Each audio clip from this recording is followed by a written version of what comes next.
right. Hi, I'm Linda, and I'm finishing off this quilt um, today. I think I'm going to finish off this part today anyway. And there were a few questions on my last video that I think I can answer before I finish this one. So, one question was, what sizes do I use for the strips of sashing on the front and the back? And the second question was, how do you join those together? They're all different places, and how do you ever join them together? So, if you recall, the other side is all red strips, and this side is the sort of pink side. And I've used various pieces of my scraps to join them all together, and a blue square in the middle. So I have one row left to sew onto this main piece. And what I do, I'm going to put a pin at the top of this one, and a pin at the top of this one, and a pin at the top of this one, so I know that the pin is on the top. And I'm coming over to my sewing machine now to sew them together.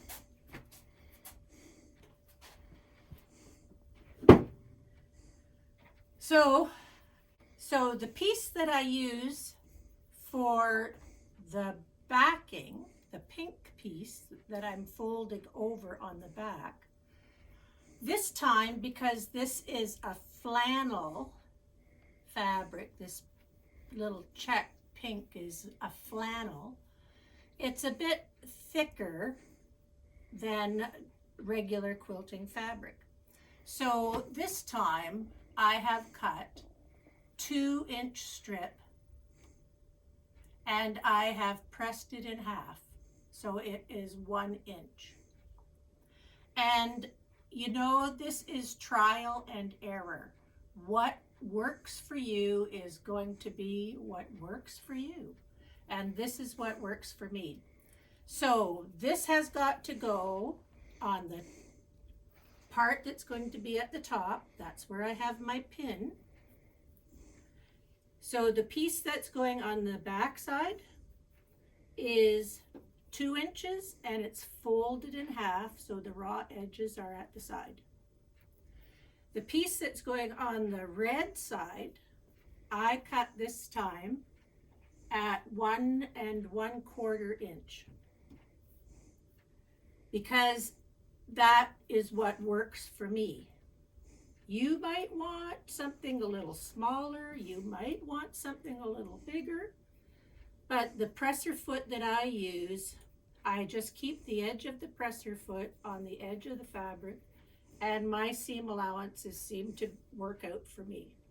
But you might have a different sewing machine. You have to make a couple of test pieces so that you know how wide to make those. So on the top, I have the 2-inch piece that's folded in half and pressed.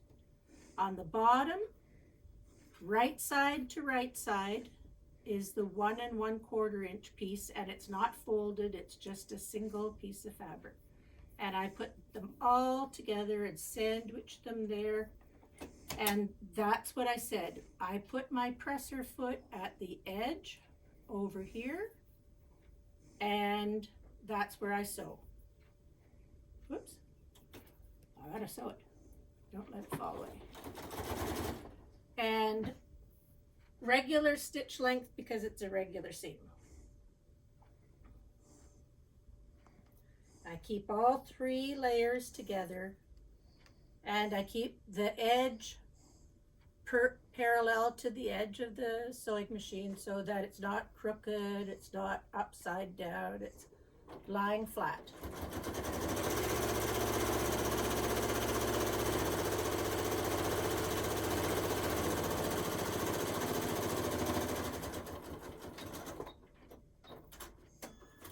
When I get to the end of the row, I trim the extra off. The pieces that I used for scraps that are red are smaller. They're not going to go anywhere, but this one was the width of a fabric, and that's going to go on the next one. So I just check to make sure that none of the raw edges show out on this side. I flip it around. I make sure that the edge is all in on that side too.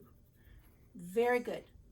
So now the next one, this red piece has to extend out flat here. See, it's extending out beyond the seam allowance here, because now I'm going to sew on that piece of fabric. And that's why I put a pin on the top, because it's going to sew to this underside, because I want this at the top, this is at the top. So this one is going to go up here eventually, but that has to flip around underneath like that. I also want to keep the top edge even, because I've trimmed my blocks to be even.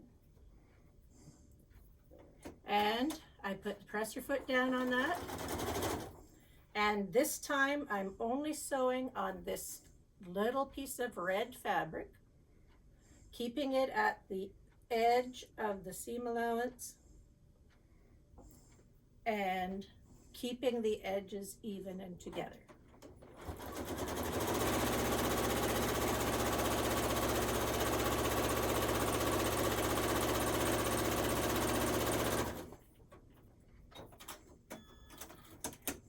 One more row of stitching here. Okay, so I sewed down that side. Now what I do, I check it again to make sure that there's no raw edges on this side. And I flip it up like that. Usually I fold this in a bit so it's not rubbing up against there, because I don't need it to rub up there. That's resistance. Ouch, pin, ouch, pin. I don't like having pins. All right, but you see, both of these are just perfectly butted up together. There's no big gaping holes. They're not overlapping. They just butt up right together, and that's what I want. So when you have this quilt on you, it's going to be warm all over. And because it's a flannel, it's kind of fuzzy on the back side. It's kind of nice. So what I do, some people are going to fold this over, pin it, and hand sew that so none of the stitching shows on the front. I have some friends who like to sew on both sides to make it look uniform and even. That's fine. You have to decide for yourself what appearance you want it to have and how you want it to look. I sew down to hold this flap securely one time. Most of the time, one time. This quilt, one time. Because it's not a precious quilt. It's going to be one of those, I don't know where it's going to go, but it might not be used in a way that is going to be precious.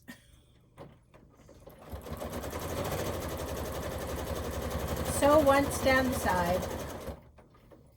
Don't pull it apart. Just keep it nicely nested. Doesn't need to be pulled and restrained.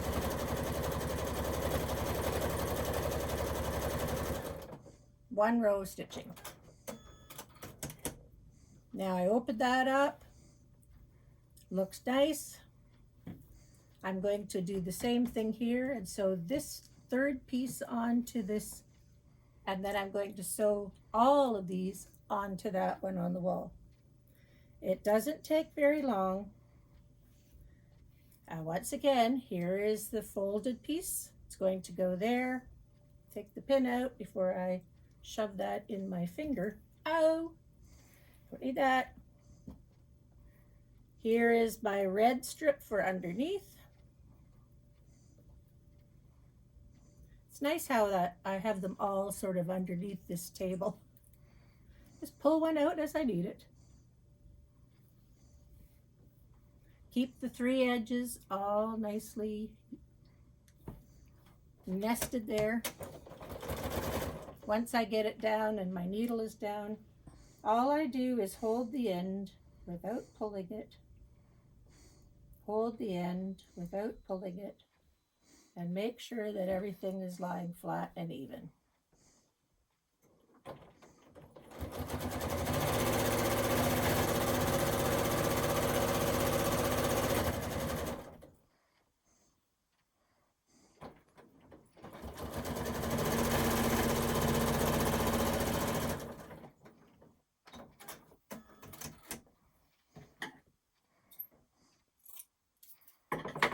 Another piece for later.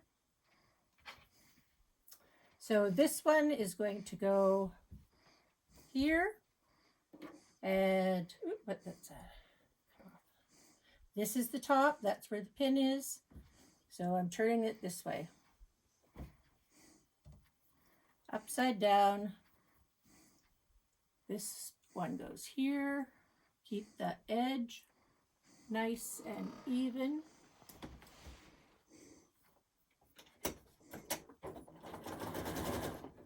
Get a few stitches in, hold this down.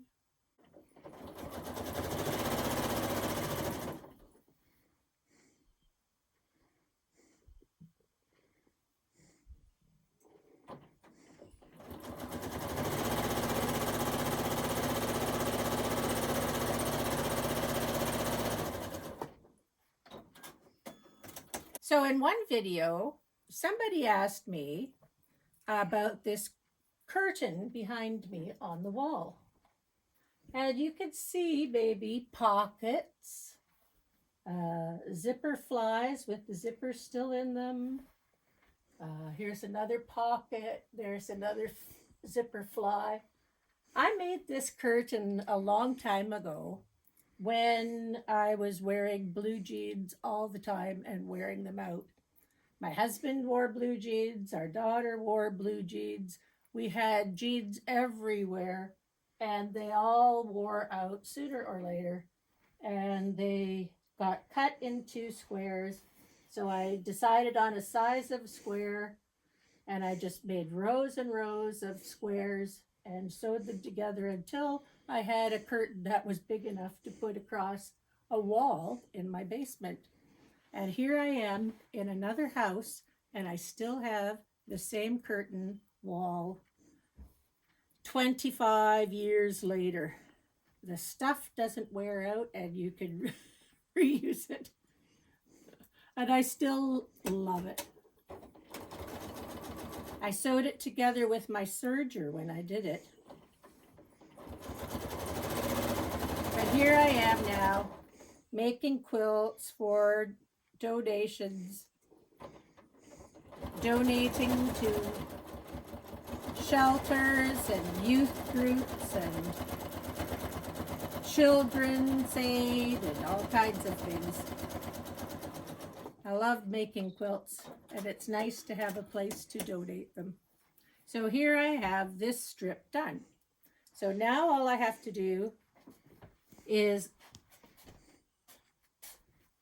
I take this, make sure that where I'm going to join it to the other one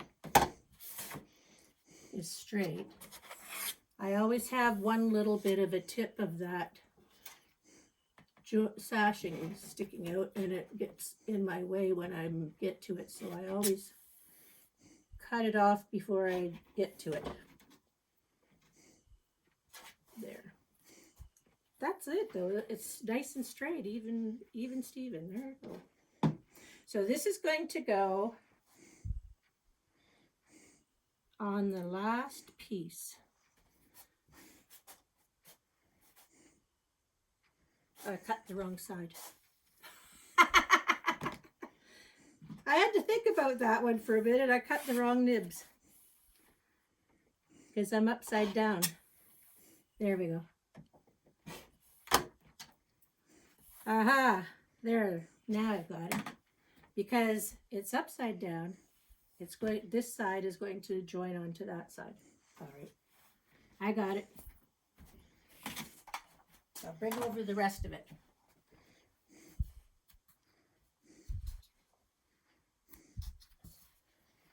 Now every time I finish a row and join it, I always add the sashing before I hang it on the wall. Just because now it's really fast and easy. So this is going to go here, next to that one. And this is going to turn upside down. The only places I really like to make sure they join together are where the main blocks join together, because it's easier for me to sew it that way. And it looks better when it lines up. Everything looks better when they line up. So I just, once you start making these things, it's contagious. I like making these things.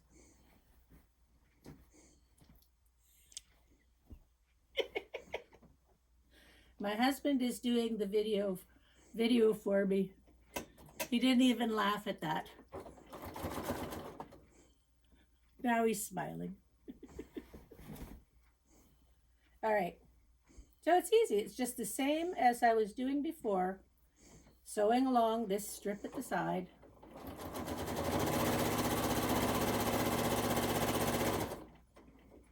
Making sure the thread is sewing before I finish the whole thing. Okay. And here's the side sashing. Here's the sashing here. I can see them together. I just make sure that they line up. And when I sew them, stay where they want to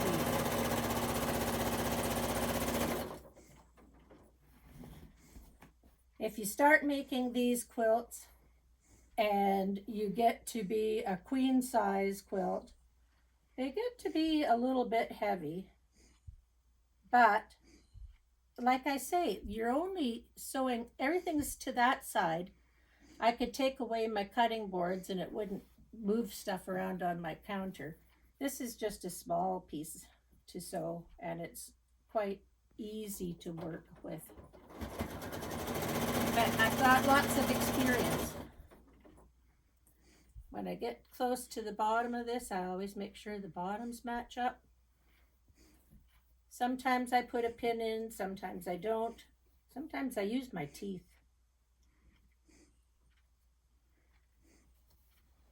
Not very often though. My dental hygienist tells me not to do that.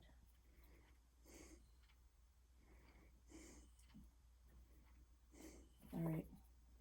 If things aren't moving for you, put your hand underneath and move the one underneath.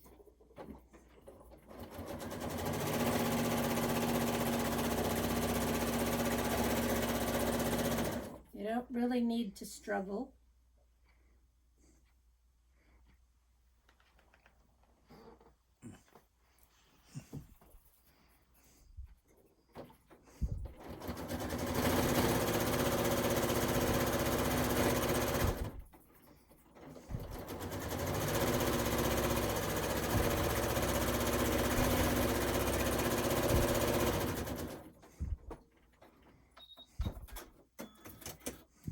One more row of stitching to join the back together.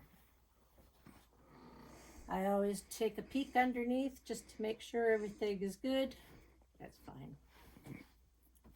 But you see, once again, you just sort of look at it. Where that seam is, there's a little bit extra, but I can lay that flat. You just want those two edges to butt together here.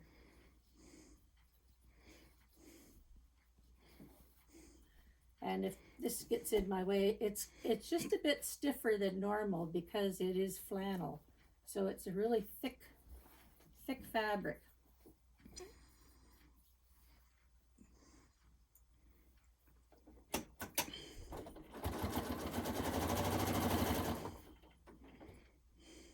sheds.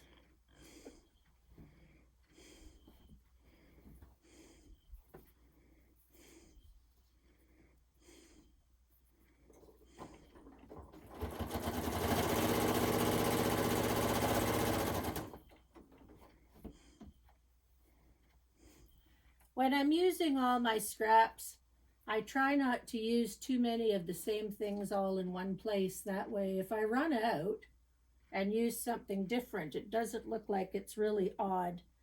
But that's what happened. I picked a color here that was a little bit lighter, so I used it in a couple other places. Always spread it around if you think it's going to look a little bit odd. And then it looks like you bent to do it, which I did.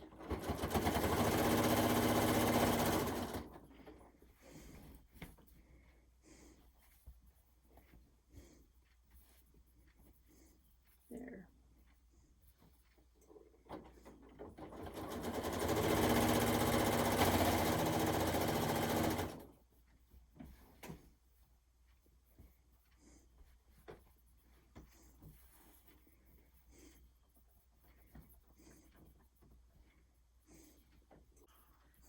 So there we go. I've almost done this one.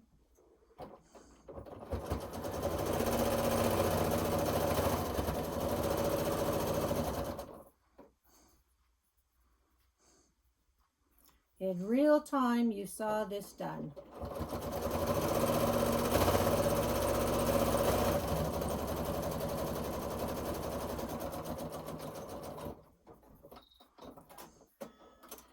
So now I have to decide what else I'm going to do with this quilt, because I think I'm going to add some more to it.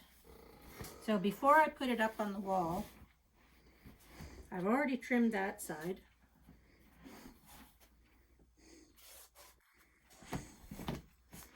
Get my ruler again. I always use a ruler when I'm trimming these things because I know I want it straight and not gouged out.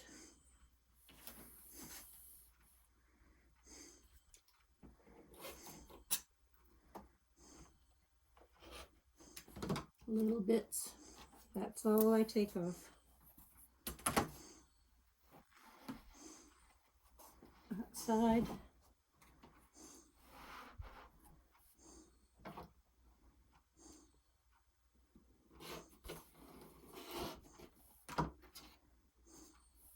And there's the top knit too. Yep.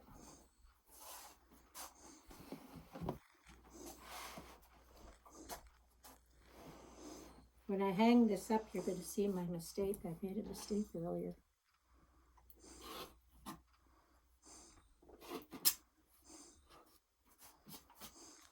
Maybe you've noticed it already.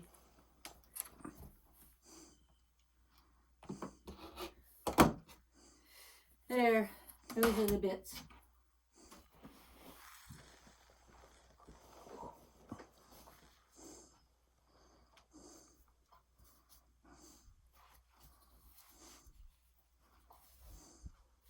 So there's the back so far, but I have some extra strips that I've already made.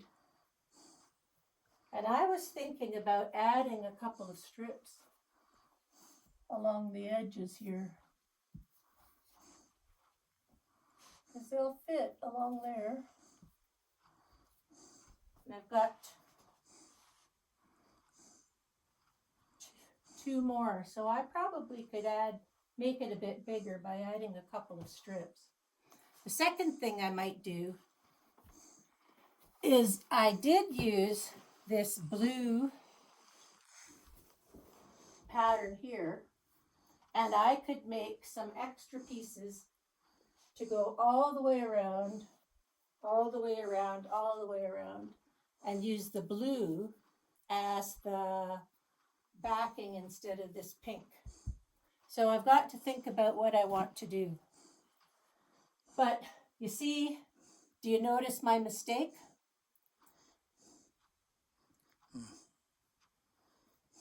This one should be up here, because I had them going here, here, here, here, do, do, do, do. And I must not have turned this one the proper way when I did it. So when I put it up last time, I saw the 3 in a row. But I mean, if everything in the world is perfect, what would we have to strive to improve? So that's my mistake. I'll show you the other side.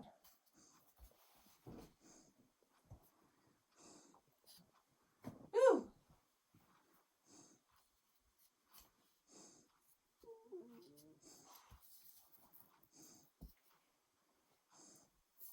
Whoops, it's going to fall down over there.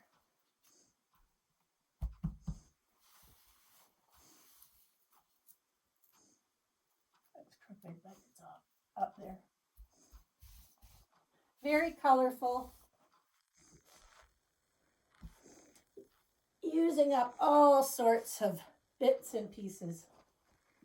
So this one measures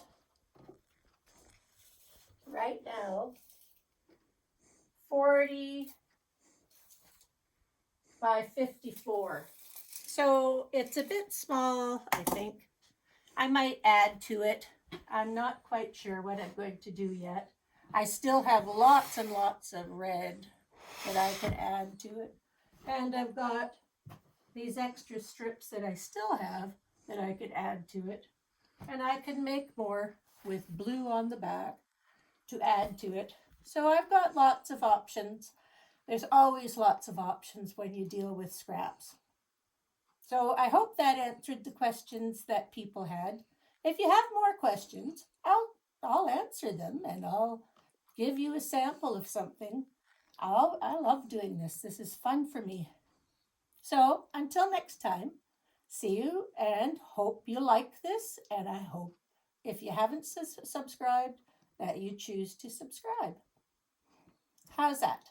Bye for now.